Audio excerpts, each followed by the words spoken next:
一起来看今天的信息哦。好，照着信心收成。经节在马太福音的13章18节到23节。好，但是呢，在我们读经节之前，我要先邀请大家好来看我们的周报11页。好，有2个目标。第一个目标呢，就是我们要祷告神来祝福在我们一切奉神的名的事工，好都要结实累累。好，那另一个目标呢，就是我们要预备自己来迎接这个福音的收割属灵的收割。我想在刚才我们的报告当中有提到，我们在6月19号就有一个临时的会员合会。好，那这次会员合会呢，我也邀请大家来看我们前面第10页。第10页呢，好，有我们这个会员合会的3个议案。好，那我希望我们不是只有知道，好，而且为这3个议案来祷告。第一个议案呢，是我们要开拓教会。好，我们和南坎卢竹教会一样，好，都要来开拓。好，那我们是为了教会宣教台湾宣教150年，然后我们新竹中会有一个受洗1200人开拓时间的目标。好，那同时好在4年后也是江南教会设教50年。好，所以我们期待呢能够有一个开拓的教会。目前我们选定的呢，好是在文章路龙安街的地区，好当做开拓的地点。好，那我们也预定在4年之后的10月31日，好来举办升格堂会。好，所以这是第一个议案。好，我们要为这个事情来祷告。第二个呢，是我们要购置财产哦。好，我们感谢上帝。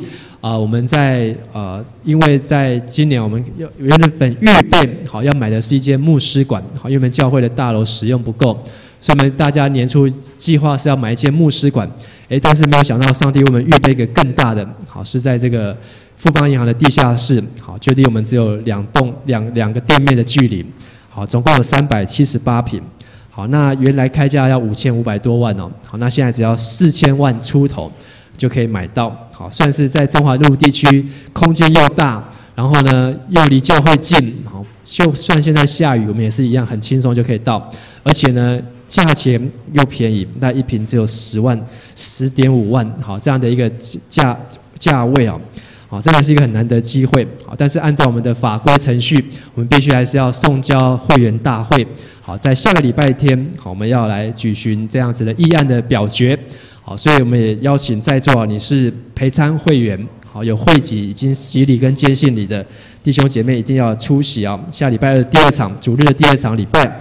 那我们里面有说明我们已经有一个初步的规划。好，这378坪我们要做很多的使用啊，那我们不一一介绍，但是我希望你在祷告当中能够把这些的说明快速的看过一次，你也好知道说有一个 picture 这将来这个地方要怎么样去运用使用。那第3个呢，好是跟我们有关的，就是我们在观音的宣教基地这贷款在去年已经全部都还完了，有4500多万。好，那我们也要一并的讨论和整合。好，那现在在教会的这个小会的决议呢，好是要来把这块地呢做变卖。好，然后所获得的资金呢，好我们一方面可以来支付在这个378坪的费用，另外一方面也可以支付在开拓教会。好，甚至我们还需要再购买一个外面的牧师馆的时候，好都有足够的经费来运用。好，所以这是大家经过集思广益，经过讨论，好，然后经过研拟之后，好，目前我们所提出来。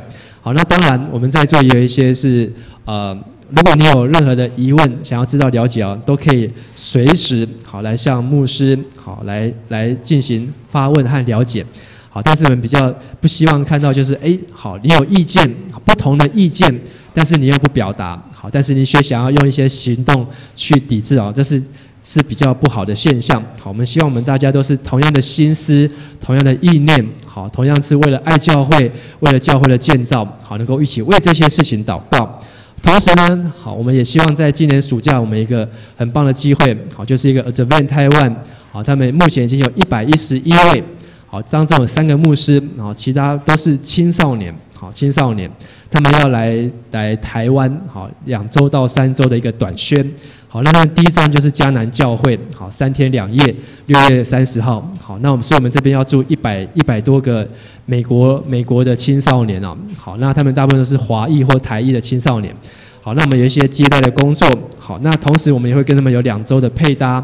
好，在桃园国小、大有国中，甚至我们还要到云林的短宣队，好，都要一起去。好，所以我们也为这样的事工呢，好能够结实累累好，让上帝来带领我们。还有就是我们在这样子的一个福音的工作当中，好，我们期待不是只有接待这些美国人，好，或是只有办完营会而已，我们期待是后面这个，好，这个福音的收割，这么多人在今年暑假，好，将要有机会听到福音。好，至少我们现在在桃园国小已经有200多个学生报名。好，在大国中，好，已经有50多位报名。好，那在员林那个地区，好，也大概有200多位已经报名。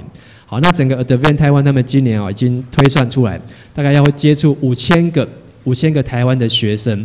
好，那5000个学生，好，相信其中他们已经估算过，决志率是达90%以上。好，就是如果5000个人，好，他们来参加这营会，大概会有4500个人，好，在今年会决志信耶稣学生哦。好，所以我们预见，好，我们期待这样的一个属灵的收割，是这些4500个信耶稣的人，好，他们能够持续的，好，不断的，好，来到教会，好，能够走这条福音的道路，能够继续走在神的道路当中。所以我邀请大家，好，我们一起为这样的事情，好，我们现在就花1分钟的时间，我们一起为这件事情，好，不论是会员合会，好，开拓教会，购买378坪的土地，或是我们的 Advent 台湾暑假的营队、短宣队，还有这些福音的收割，好，我们一起同声开口来向神祷告。慈爱的父神，我们在这里要同心来向你献上感谢。主啊，因为我们知道，主啊，你所赐给我们是超过我们所求所想的。主啊，你为他爱，主啊，你为爱你的人所预备的是超过眼未曾看、耳朵未曾听、人心也未曾想到的。主啊，我们看见上帝你的恩典。主啊，你说我们要大大张口，你就要给我们大大充满。主啊，求主你来祝福在下个礼拜所要召开的会员合会。主啊，里面的议案和表决一切都能够顺利，合神的心意。主啊，也让我们有同样的看见，同样的领受。主啊，我们为着 Advent 台湾以及我们在暑假所要推动的营队、营会，主啊，以及我们所接触的每一个学生、传福音的对象，主啊，求主你亲自来带领，求主你的灵亲自来掌权。主啊，让这一切的事工，主啊，都有主。主啊，你在掌权，在做主，在动工，由你的圣灵亲自来运行。主啊，让我们看见属灵的收割。主啊，那福音的收割即将要来到，也让我们预备自己的心，预备自己的灵，预备自己成为你所差派的工人，来收割你的庄稼。主啊，求主你的灵再次充满我们，与我们同在。祷告、恳求、感谢，奉靠主耶稣基督的圣名，阿们。今天我们有看到我们的这个圣餐桌啊，换成什么颜色？上礼拜是什么颜色？黑色、白色，好，是绿色。好，那我们一年呢，你只有1个礼拜可以看到红色。好，这是什么节呢？好，是我们教会的三大节啊，是圣灵降临节。好，那第一大节是代降节到圣诞节，好，再来就是复活节，然后再来就是圣灵降临节。那代降节到圣诞节有4个礼拜时间，复活节有一个受难周的节期，好，但是只有圣灵降临节，好是1周，好独一，所以你只有1年。今天好，你会看到我们的圣餐桌是布置成红色，那红色代表什么呢？好，代表在使徒行传2章，圣灵像火，好，有火像舌头一样降在这些门徒的身上，好，他们就开始起来为神来见证，然后就开始来传福音，上帝的能力就与他们同在。那我想要问大家，就是圣灵降临节当中最重要的意义和目的是什么？好，当然你现在也没办法回答我，好，但是我要让你去思考，在圣灵降临节当中最重要的意义目的是什么？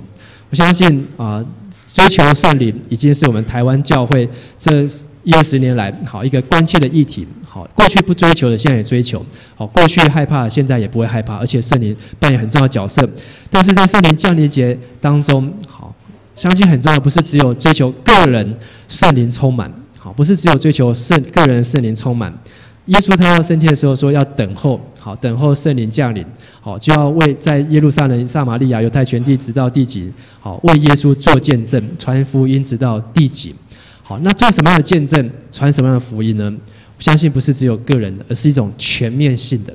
所以在圣灵降临节当中，我们更重要就是要能够去寻求上帝的国和上帝的义。我们一起说是上帝的国和上帝的义。马太福音告诉我们说，要先求他的国和他的义，这些东西就要加给你们。好，那当然追求上帝的国和上帝的义是什么呢？好，好，代表它不是只有一种个人性啊，我有追求圣灵，我有圣灵充满，我有圣灵的恩赐在我身上，我就满足了，我就够了。好，不是只有这样，追求圣灵的充满的意义是要求上帝的国和上帝的义。好，所以在以西结书，上帝说他要把他的心、他的灵降下，赐下他的灵。好，然后以赛亚书，神也说他要用他的灵再一次来建立这地上。好，用他的灵来建立这地上。过去以色列百姓是过安逸的生活，但是上帝要把它推翻。但是上帝推翻之后重新建立，是借着他的灵建立的生活，而这种生活是一个有公义、有和平的生活。好，我相信这是圣灵好降临所要带给我们最重要的意义和目的，追求圣灵当中的喜乐，还有公义和和平。好，这也是罗马书里面所说的，追求公义、和平和圣灵当中的喜乐。我们一起说：公义、和平、圣灵中的喜乐。这三件事情是我们在圣灵降临节当中你要去思考的。你的生活中有没有公义？好，我们特别这5月底到现在，我们一直活在恐惧当中，好，活在这个塑化剂的当中。你会发现，哇，没有想到我们已经被毒害这么久，好，可能这毒已经侵入在我们的台湾当中，已经这么久，然后居然没有人发现。但结果竟然只是一个剂证，好，一个检验的剂证，他只是去追查，再去做实验，然后把这样的讯息爆出来之后，变成是一个全面性的不公义的事情才被揭发。如果当初那个剂证他没有继续去揭发的时候，这个不公义的事情还要继续的隐藏，继续的遮盖，还有更多人会受害。好，而且我们都完全不知道。但是在上帝的国度当中，就是要追求这些公平公义的事情。好，那追求公平公义呢，不是说我们只要和平就好，大家都相安无争而好。过去我们有一个228是什么？现在叫什么日？公益和平纪念日。好，公益和平纪念日。好，在这个和平纪念日，不是只有纪念和平。好，一般我们会想到说和平就是 peace， 好，大家都不要吵架，大家都安静，大家嘴巴都拉起来，和平这样就好。可是这样嘴巴拉起来是不公义。好，像这个之前那个军中那个叫什么江国庆，好，江国庆的命案事情，好，想说大家嘴巴都拉起来，好，封口。好，一封15年，但是里面充满了不公义，好，充满了不公平。表面上看起来没有事情，其实里面是腐败的。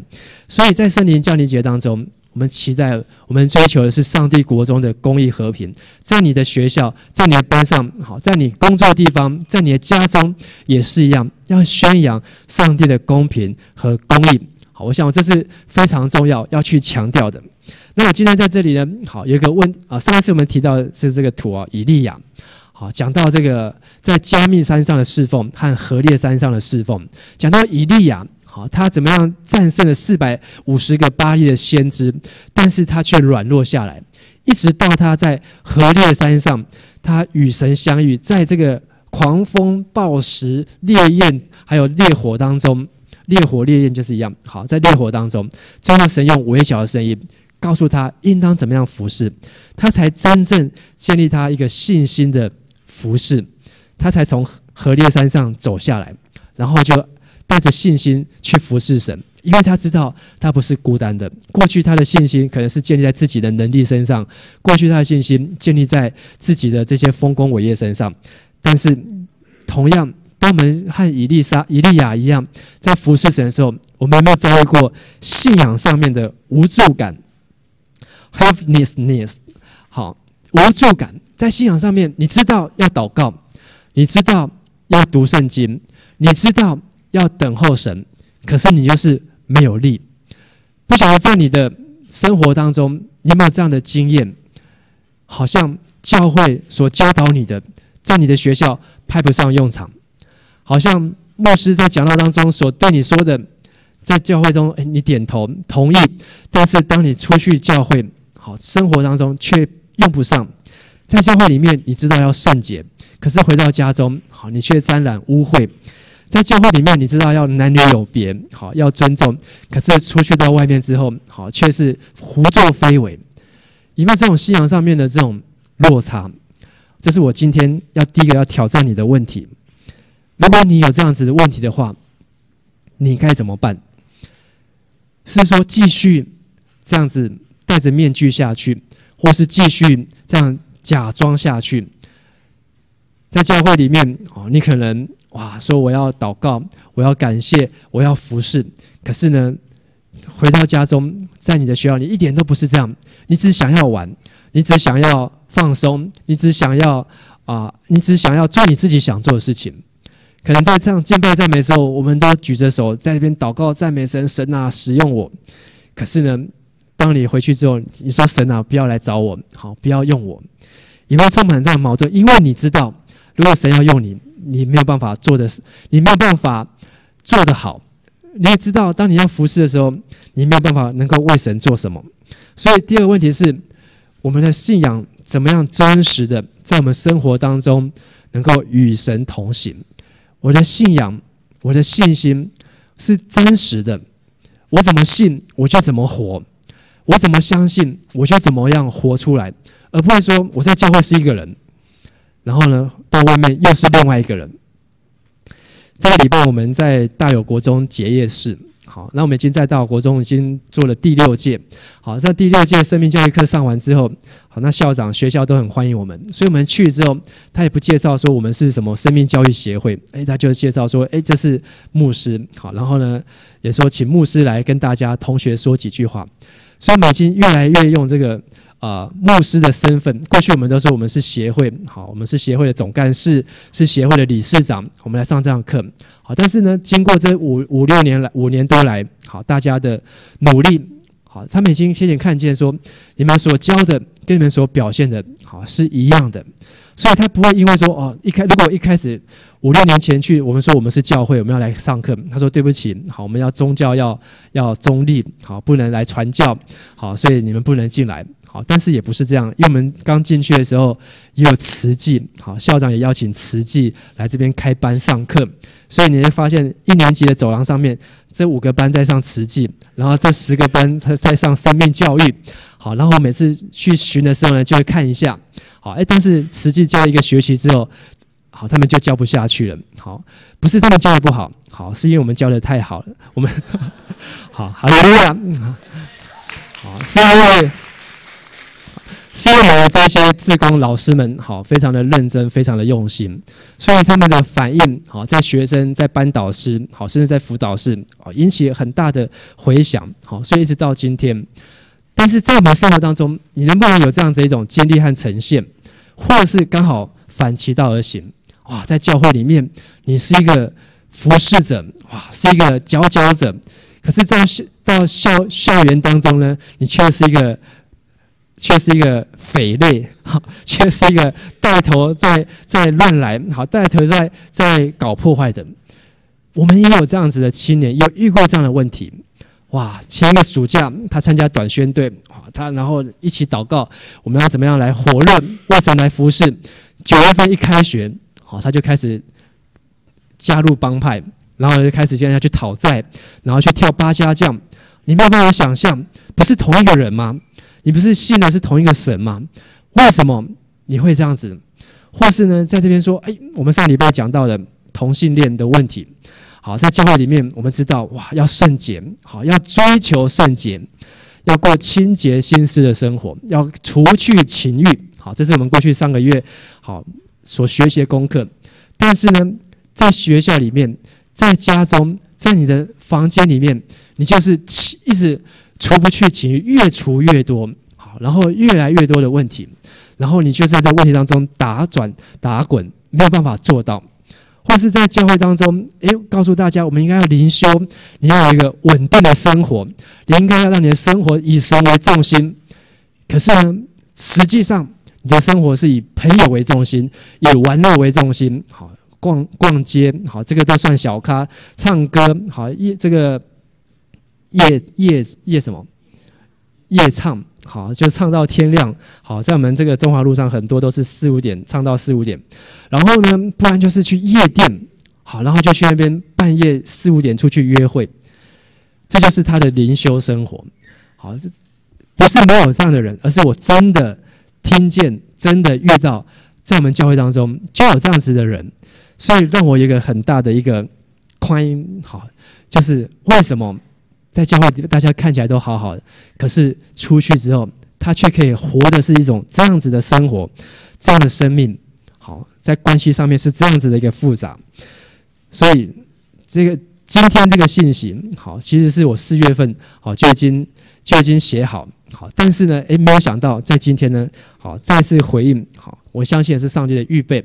好，我们生活当中怎么真实的与神同行呢？我们要从非常著名的这个故事撒种的比喻来开始。如果没有带圣经，请你一起来翻开马太福音的第13章，我们要看第1节和第2节。马太福音第13章第1节和第2节。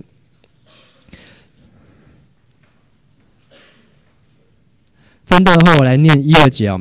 在那天，耶稣从房子里走出来，坐在海边，有一大群人到他那里聚集，他只好上船坐下，众人都站在岸上。而我在网络上找到这个很有趣的乐高图片，好，他就在演这个翻拍耶稣的这个撒种的比喻。好，他提到呢，有一天耶稣在这个海边其实是一个湖，加利利湖。好，但是以色列传统他们习惯称它叫加利利海。好，而且它还真的会有潮汐，有海浪。好，那耶稣在这个湖边呢，好讲道，众人都来了，聚集，因为人太多了，所以呢，耶稣就必须用一个方法，好，就是他必须要走到船上面去，然后再把船划离岸一段距离。好，离一段距离之后呢，他就在船上面对岸上的人讲道。好，他就是这样有点倒退，所以跟我现在是刚好，好，我必须要倒退，好，因为人太多，好，这样还不够多，还要再退，好，所以你可以想象人有多少，耶稣就退到船上，然后滑到湖当中，跟大家讲道。为什么要这样子呢？我要先停在这边，先暂停一下。为什么耶稣要到湖当中跟大家讲道？好，那这当中其实好，一个是我刚才所讲的，因为人太多了，好，如果站在这边，后面人就听不到，所以我可能要后退一点。好，那我退下去，我总不能掉到水里面去，当然就划船。第二个，好，其实好，这一群人不是好，这才是我现在要讲的重点。这一群人并不是耶稣他要讲到的重点，还有包括耶稣所要讲的信息，好，也不是好要给全部人听的。好，请注意来听哦。那但是呢，我们等一下会来讲，耶稣就开始讲一个很有趣的比喻，从第3节到第9节。好，耶稣就用比喻对他们说了许多话。好，耶稣就说了，有一个撒种的出去撒种，好，就是这个 sower， 好，一个撒种的人，好，是一个很可爱的乐高先生。好，他呢出去到田里面去撒种，他撒的时候呢，有第一个落在路旁的。这个路旁呢，就是在这个路上，结果呢发生什么事情呢？就有飞鸟来把这些种子吃掉了。好，因为鸟在天空一看，哇，有好吃的，飞下来就把它吃掉。然后呢，第二个有落在哪里呢？土浅的石头地上。好，一个石头地上，好，那种子就掉在这石头上面，因为土不深，所以呢，其实它很快就冒出来，很快就发芽。可是呢，当太阳一出来之后，太阳一晒，因为这个它没有根，所以就倒了，就枯干了，很快就被晒死了。第三个呢，是落在哪里？落在荆棘里面的。好，在荆棘里面呢，它也长出来了，但是呢，长出来之后呢，把它挤住了，所以呢，它根本就长不大。它就只能被限制在荆棘里面，好，营养不足。最后一个是落在哪里？好土当中，好，在这好土当中，然后呢，后来就结出果实，有100倍，好，你看，哇，100倍的，有60倍的，有30倍的。好，这是一个香港的基督徒啊，他自己用乐高做的一个这个拍的场景的翻拍的照片，很有趣。但是好，问题来了，耶稣就这样就讲完了。就我刚才讲一大堆的群众，耶稣讲了一个故事，很多人哇听了哇，耶稣你讲一个故事太棒了，我们从来没有听过这么有趣的。好，有在路边，有在路上的，有石头上的，有荆棘的，然后有在好土的。大家听完之后，大家就散去了。可是呢，现在重点才要开始，第10节到第17节。第10节到第17节，这时候门徒他们就来靠近耶稣。好，因为耶稣还在船上面，他们当然也要过来靠近耶稣，说：“耶稣，你跟大家讲话，为什么不讲你要讲的重点，讲比喻？为什么？”耶稣在第10节、11节这样说：“天国的奥秘只让你们知道，不让他们知道。”哦，耶稣在这边说了第一个重点：天国的奥秘只让谁知道？门徒知道。跟你旁边说，天国的奥秘只让门徒知道。天国的奥秘不是随随便便就让每一个人知道，这是耶稣所说的第一个重点。天国的奥秘只让这些门徒们知道，而门徒们他们怎么知道？他们要靠近耶稣。他们如果不靠近耶稣，跟那些众人一样都在岸上，不来问的话，他们也不知道耶稣你到底在讲什么，这4个比喻是什么意思。然后呢，12节耶稣就说：“凡有的要给，还要给他，让他有余；没有的，连他所有的也要怎样夺去。”所以已经知道奥秘的人，上帝要给他知道更多的奥秘。然后那些不知道奥秘的人，他听过的故事、撒种的比喻，上帝也要把他拿走、收回来，就是让他什么都不知道，脑袋空空。跟你旁边说，你不要脑袋空空，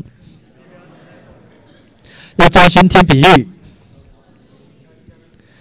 所以呢，13节耶稣就说了，好，耶稣说这个比喻是要让他们看也看不清，听也听不见，也不明白，因为先知以赛亚曾经这样预言：听了又听，却不明白；看了又看，却看不清，因为百姓的心麻木，耳发沉，眼闭着。心麻木，耳发沉，眼睛闭着，免得当他们因为听见奥秘真理之后，眼睛看见，耳朵听见，心里明白，后面说回转过来，神就要医治他们。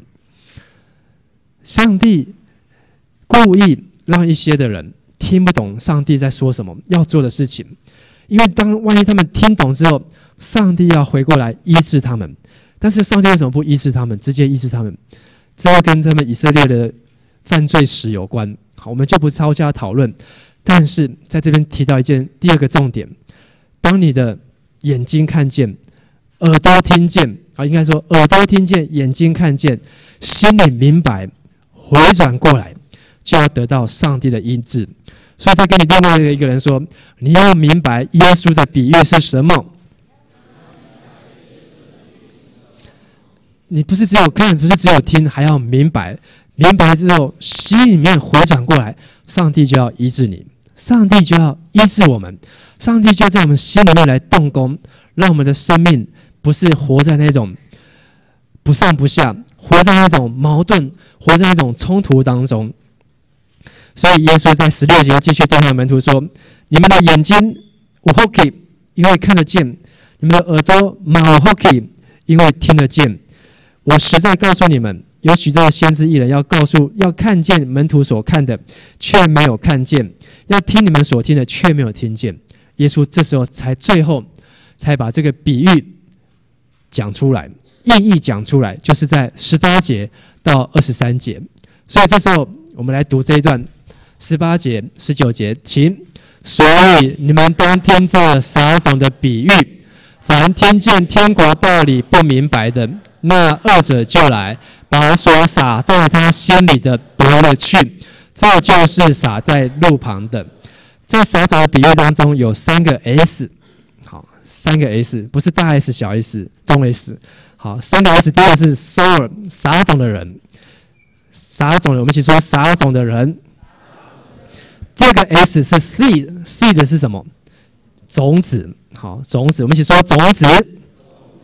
第三个是 soil 是什么？土壤，我们一起说土壤。所以3个 S， 好，第一个是撒种的人，第二个是种子，第三个是，请问这3个 S 哪一个最重要？重要。好，你真的是训练有素。好，但是哪一个是耶稣的重点？土壤，还有呢？同意吗？其实这里面的重点，好，是在讲那个撒种的人 ，sower， 好，他是最重要的。撒在，当然我们看到这四种土，好，有4种地方。但是，请问，如果你是一个撒种人，你会不会带着你买来的种子，随便路上就撒？你会不会去把种子撒在荆棘里面？也不会。你是一定有目标的，你种子要撒在哪里？土里面，好土里面。你不要花钱去买了一堆的种子，然后就这样，好像那个糖果屋的那个小弟弟就随便乱撒。你一定会选择一个土壤。但是耶稣用这样的比喻，让我们明白，第一种情况，谢谢，就是85度 C 的一半，好听见天国道理不明白的，就好像那个种子撒在路上的。二者就是像什么？就是那个鸟来了，好，就把他听到的道，通通都夺走了。好，我们等一下会解释。好，我们先讲到这边。第二个20节、21节，好，我们一起来读。撒在石头地上的，就是人听了道，当下欢喜领受，只因心里没有根，不过是暂时的，节制未到，遭了患难，或是受了逼迫，立刻就跌倒了。好，耶稣意思很明白。第二种，撒在土浅的石头地上，很快就发芽，很快就长出来。可是太阳一出来，早晨的太阳还好，到中午36.5度的时候，这个马上就啪，好，就枯干，那一天就垮开，好，就看不到明天的太阳。因为他心里面没有根，所以他的生命只是昙花一现，暂时的，很容易明白。可是耶稣不对众人讲，只对门徒讲。第三个，好，是22节，我们读22节就好。撒在荆棘里的，就是人听了道，后来有世上的思虑、钱财的迷惑，把道挤住了，不能结实的。第三个好，比第二个更好。他看到第2天的太阳，第3天的太阳，然后他大概长了几个星期、几个月。可是呢，当他真正该长高长大的时候，他却被掐住。被什么掐住呢？红色的地方，这2个，请告诉我，被什么东西掐住？还有世上的思虑跟钱财的迷惑，让他原来应该要长大的，可以结实的，但是他就没生。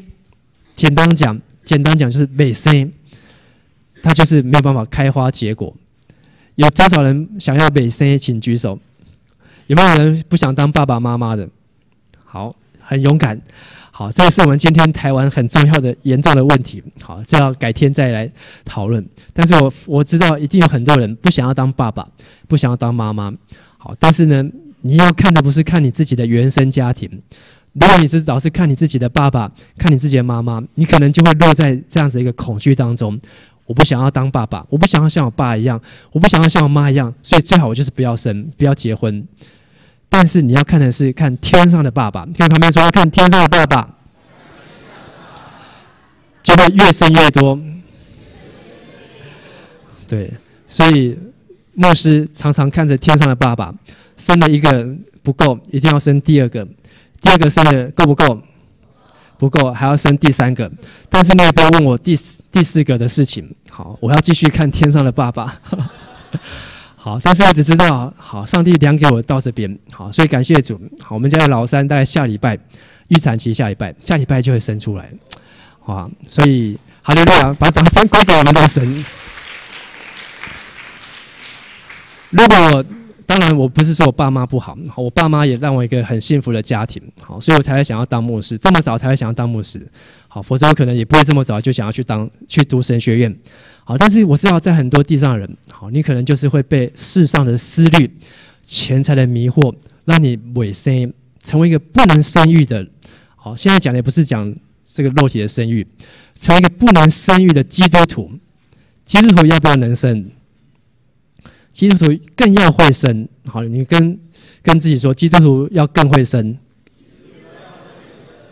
好，真的是要更会生。好，你要生的是属灵的婴孩，属灵的生命，你要比这个台湾的生育率更高才对。好，所以我们教会生育率还 OK 啊。如果你在统计我们教会生育率跟台湾生育率，绝对是大于大于现在台湾。台湾生育率现在是1，好，快要降到0点多。好，现在已经是全世界掉卡位。好，是不是跟塑化剂吃太多有关系？我也不知道。好，有人是很想生，生不出来。好，但是呢，我们希望台湾好真的不要已经再继续掉车尾。虽然台湾地这么小，人少一点是比较好生活，但是也不要那么惨，好变成全世界最不能生育。好，将来我们要抚养的这个老人的比例是会很辛苦的。好，因为这个老人现在越活越好。好，80岁，好，我们不能说80岁赶快去见上帝。好，他80岁，他有很多的事情还要再开始才要做而已。好，但是他又不工作，他又不能去赚钱，好，都是要靠社会成本来抚养。第3种，好，就是他不能生育，他不能把他所听见的落实出来，好，变成是一种不上不下，就卡在那边不见天日。好，然后呢，身上又带着刺，他如果太长太高大的时候，就会被这荆棘刺伤、划伤、割伤。最后23节最正常的。撒在好地上，一起来读。撒在好地上的，就是人听到明白了，后来结实，有100倍的，有60倍的，有30倍的。好，基督徒的生命，好是从几倍开始起跳？好，耶稣在这边给我们是30倍起跳。跟你旁边说，你的生育率要从30倍起跳。好，我是说属灵的生育率。好，你的基督徒的生命要去影响30个人，有没有办法？从你现在到你挂掉，你要去影响30个人信耶稣，好，有吗？至少你生3个，好，那你就已经占了1/10。好，那基督徒的生育率30倍起跳，甚至你要影响60个人，影响100个人，有没有可能？都有可能。好，这是上帝所给我们的心意。可是呢，耶稣用奥秘、用比喻，只对特定的人讲，他不让每一个人都知道，不让每一个人都明白，因为怕他们眼睛看见、耳朵听见、心里明白，回转过来，上帝就医治他们。但是上帝让我们听见、看见、知道、回转，你有没有回转？所以我在那边做了4个整理。好，我们来看到这4个撒种的比喻。第一种，你有没有这样的情况？什么是撒在路旁的？就是他来这边参加礼拜、听讲道，很不屑。好，牧师你讲什么？好，什么狗屁，根本就不关我屁事。好，我觉得逛街比较重要，我觉得上网比较重要，我觉得电脑比较好玩。好，我只是看你的面子，或是看我朋友的面子，看我老师的面子，来这边勉强坐一坐、听一听，心很硬。好，然后呢，不愿接受。好，基督教就是信没人考。假高利高，好信压缩，好细波浪考，好，所以他心很硬，好，他不愿意拒绝信耶稣。这种人就是他听见神的道，不明白也不想接受，好，很像那些心很刚硬，听见耶稣所传福音的这些法利赛人，他有他自己的想法，他拒绝接受。你有没有这样的情形？我想这个是在我们教会一般在教会里面最少的。好，但是新朋友里面，或是在校园当中会很多。好，在我们的社会街上，这样的人最多。他不想信基督教，不想信基督教，所以他永远不会进来。所以你刚才讲的就是让种子撒在路旁。第二个是撒在石头上的，他听了，但是呢，我也听懂你在讲什么。好，牧师，你今天讲的还 OK 啦，笑话还蛮好笑的。好，这个 PPT 做的还不错。好，但是呢，我也不想都知道你到底在讲什么，跟我有什么关系？好，所以呢，他怀疑是真的吗？有可能吗？耶稣有可能在船上跟一堆人讲话吗？好，那大概是假的吧，是传说吧，是迷信吧？而且他的信心很 weak， 很软弱。他听了神的道，却不求甚解，他不想要再去知道为什么，也没有根基。他也不想知道为什么耶稣要讲这段话，为什么耶稣要在这个时候做这些事情。他呢，就像那是在物质上想要得到好处而去跟随耶稣的人。你看到在这13章之前的12章，是有一群人来跟随耶稣。为什么要跟随耶稣？因为他们要看神迹，他们要像耶稣他怎么在安息日治好一个手枯干的人。哇！所以很多人都想要得到好处，就来了。来到教会，我相信可能在我们当中有这样的人哦。你来迦南教会参加礼拜，你只要刷卡，好，然后呢一学期好累积60%以上，好，然后成绩也 OK， 你就可以领到奖学金。所以呢，你可能在这边重点不是在参加礼拜，重点是刷卡。好，重点是我今天有出席，我有到。好。你在等待那个好处降临，或是呢，有人来教会，哇，听说迦南的帅哥美女很多，好，所以来这边猎艳，好，来这边找机会找对象，好，然后有人说，哦，迦南教会有这个敬拜赞美，好，还 OK 还不错，好，所以来这边享受音乐，好，有人说，哇，迦南教会冷气很强，外面那么热，进来吹个冷气也爽，好，你可能是为了某些的好处就来的，你大概是属于第二种，撒在石头地上。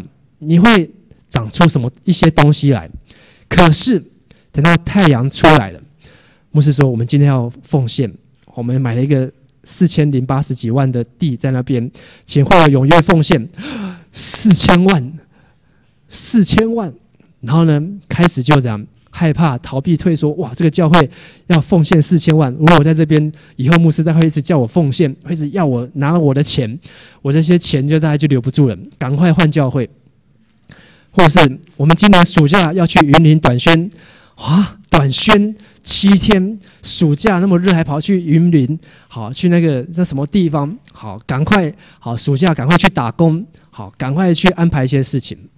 等到真的虽然你有在这地方有生出一些东西，真的需要的时候，却啪就倒下去，因为你根本信的不是那一些东西，你信的不过信那些表面的，信那个好处的。有没有这样的人？请不要举手。第三种，撒在荆棘里面的这种人，就是不专心，而且呢，他会忧虑，他会迷惑。这样的人其实是教会里面最多的人。这些人他也听见，他也信，他也阿们，他也固定都来。哦，叫他奉献，他还愿意；叫他去短宣，他也 OK；叫他做工，叫他担任小组长，他也要做。可是他有他个人的私欲，有他个人的忧虑，有他个人的诱惑，缠绕越缠越深，甚至他为了谈恋爱，今天跟女朋友吵架，很不爽，不想来教会。今天老板要求加班，我不能来教会。今天这个考试考不好，心情很差，不想来教会。他已经完全把顺序搞错了。来教会，神不是他的第一优先顺位，神只不过是他的 second， 是他的 third， 是他的第4、第5、第6、第7、第8顺位。好，他的第一顺位，好，如果被满足的时候，他就不来，他就不做，他就不要。很像耶稣所遇到一个少年的财主，那个财主来问耶稣，怎么样才可以得到永生？耶稣说：你要爱神，要爱邻舍。他说：这个我从小就是这样。我都一直在教会，我从小就是这样服侍神，然后做该做的事情。那耶稣在说，再来你要把你的财产变卖，去帮助穷人，然后来跟随我。2件事情，好，应该3件啊，先去卖掉他的东西，再去帮助穷人，第3来跟随耶稣。这个人一听，好，马上面有难色，一脸好，一脸就很难看的脸色就走了。好，他就再也没有回来，因为他知道他的钱很多，好，他没有办法放下。目前我们在教会好界里面会遇到的就是这样的人。好，所以我也相信，好，在你在我，包括牧师自己，有时候都会遇到这些荆棘的挑战，但是你要去克服。好，进入到第4，就是撒在好土里面，愿意接受、明白，还要什么守？持守。这是上帝对我说的奥秘，上帝对我说的宝贵的话，不是随随便便就可以听到。你会搭公车的时候听到有人在跟你讲道吗？你会上网上一上，突然有一段经文跑出来，告诉你要读圣经，好，告诉你圣经的话吗？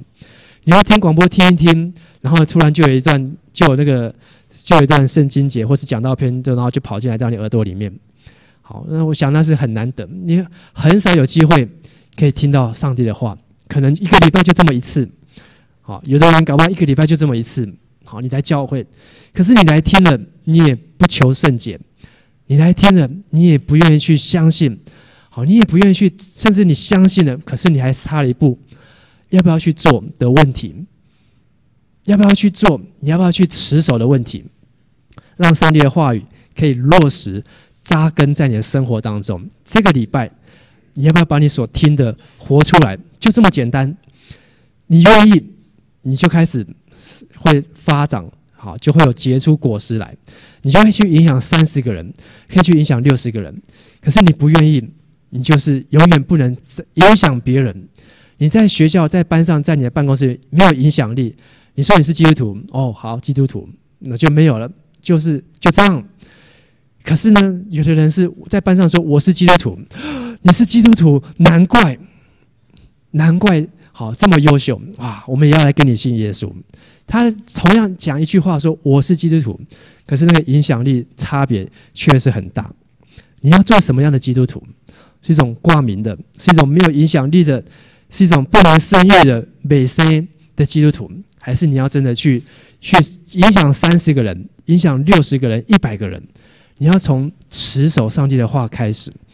所以在我们生活反省当中，有2个事情，我把它从周报里面再浓缩。重点不是过去怎样，是你今天怎么样。你今天听见神的话，再一次又听到，我相信这个撒种的比喻，你从主日学好听到，你今天都会背。但是你今天要怎么样去回应？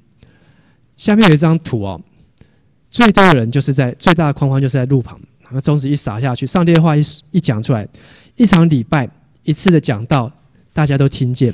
好，我们甚至在楼下的走廊也有对外的电视，搞不好连对面的这个商家他们也有机会在听我们讲道，也有人听到。但是你是属于在哪个框框里面？你不能让自己从路旁滚进来一点到石头地上，在石头地上再滚进来一点到荆棘地上，再从荆棘地再滚进来一点到那个好土的里面。让你今天参加这个礼拜，让你今天听完的这个讲道，这个信息是有产生作用，是有产生回应，在你接下来这个礼拜，在你今天当中做一个决定。还有上帝的话能不能在你身上结出果实？有人是听很多，长老教会有一个很不好的绰号叫做丢罗教会，好，长老教会就是又长又老。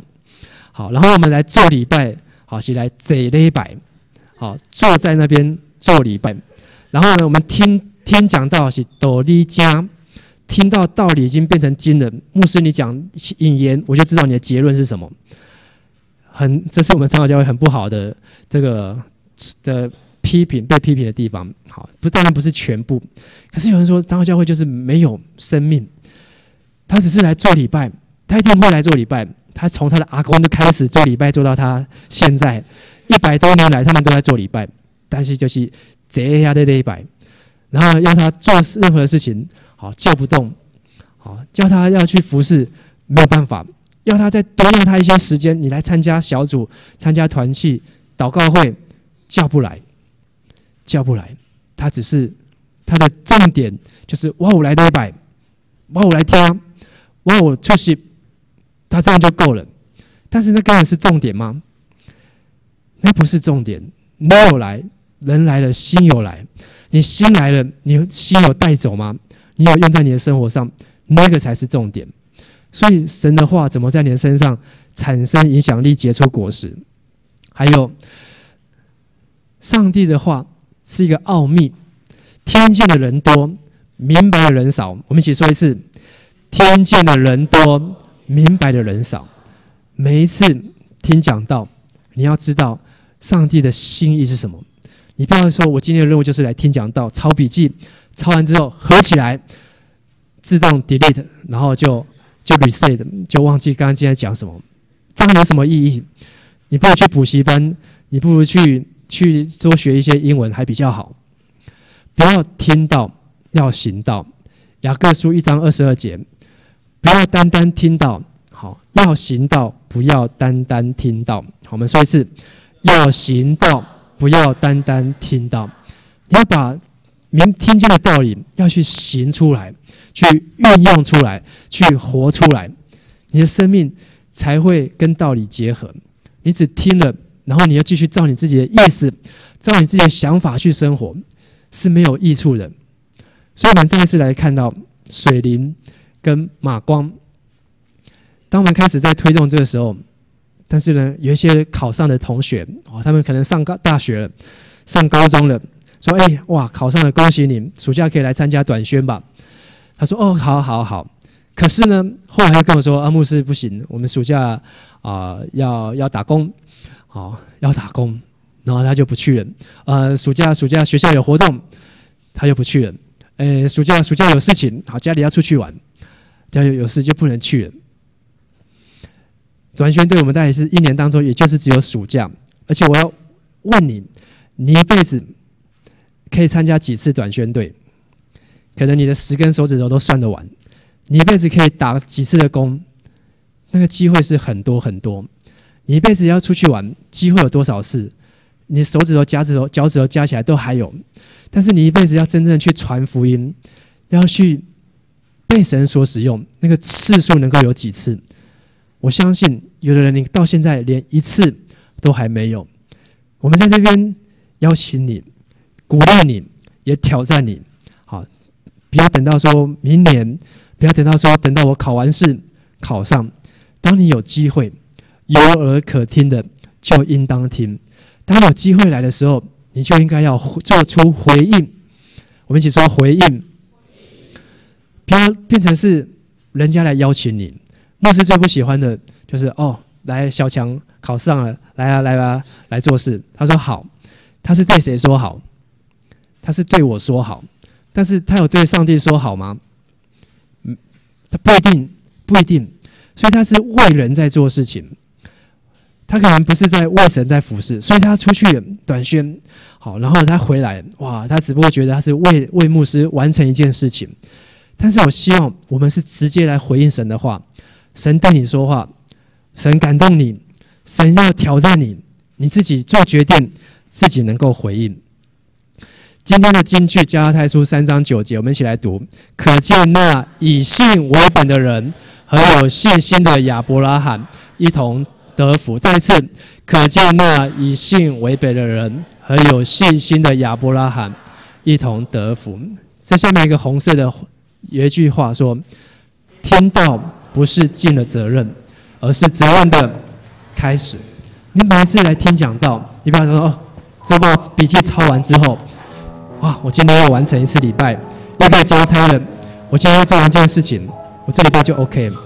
错，你听我讲道，责任才要开始。上帝要赋予你责任，上帝要你去影响你的身边的人，你身边有没有一些胡作非为的事情？有没有一些像塑化剂一样隐藏安放在 table 下面的事情？你的责任就是要把它祷告拿出去，将上帝的公义与和平给你身边的人。这段祷告文，我邀请我们一起用这段祷告文一起来祷告。